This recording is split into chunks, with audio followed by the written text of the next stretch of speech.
Senior Minister Osafo Mafo has at an IEA forum to discuss ways of strengthening and reviewing aspects of the transitional law bemoaned the non-existence of asset registers of ministries and their departments. According to the senior minister, the non-existence of an asset register has been one of the most acrimonious issues they have had to deal with as a new government taking over from the erstwhile NDC government. The post-2012 election period presented Ghana its first test for implementing major aspects of the Presidential Transition Act. Following that, the IEA initiated moves to critically evaluate the process. The same difficulty characterized the 2016 transition between the outgone NDC and the NPP. Based on the acrimonious nature of last year's transition, the IEA believes a second look at some aspects of the Act will help reduce the tensions that characterizes such periods. Another issue that emerged in this transition, that's with the accommodation of the former President Mahama.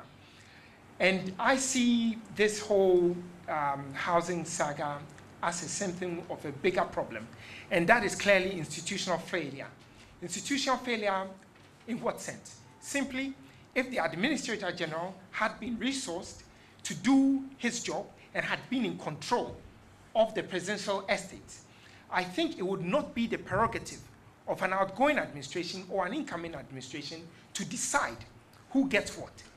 Critical among the issues that experts have been grappling with is the issue of statutory midnight appointments made by the outgoing president if they are legal. In the case of the president, he came forward and told us, well, there was the possibility that he was going to stay where he was going to stay because there had been some negotiation and some understanding had gotten to the point where he could be allowed to stay where he was staying.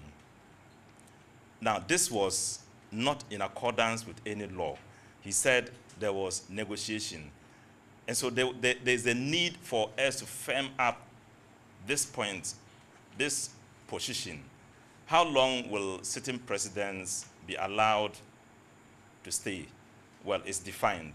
But as soon as they leave, within the period of handing over and they are leaving, how long will it be for them to be given occupation of their new official residence provided by the state? Senior minister who led the NPP side of the 2016 transition team could not hide his frustration at certain acts that sought to derail the hitherto smooth transfer of power from the NDC to the NPP. We have a major weakness when people talk about access to the nation. No ministry in Ghana has access register. So when you don't have access register, how do you take over the assets of the country?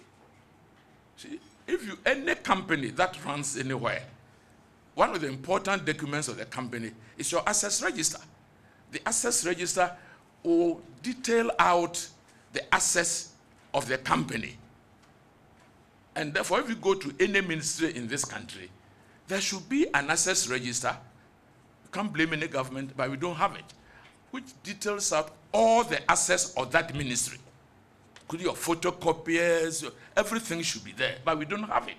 So when people are talking about people taking over, what assets are you taking over? What's the basis of your reference? The practice of public servants and politicians buying state assets when leaving office also came up for discussion.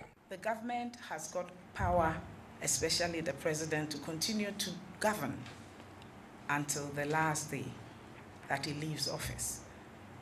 But when we apply the law, we must not apply it. Our teachers told us, for those who are lawyers here, that you do not interpret or apply it to a point of absurdity. The IEA forum saw participants calling for a proper definition of the roles and functions of the Administrator General, who currently plays the technical function of seeing to the constituting of transition teams every 4 years.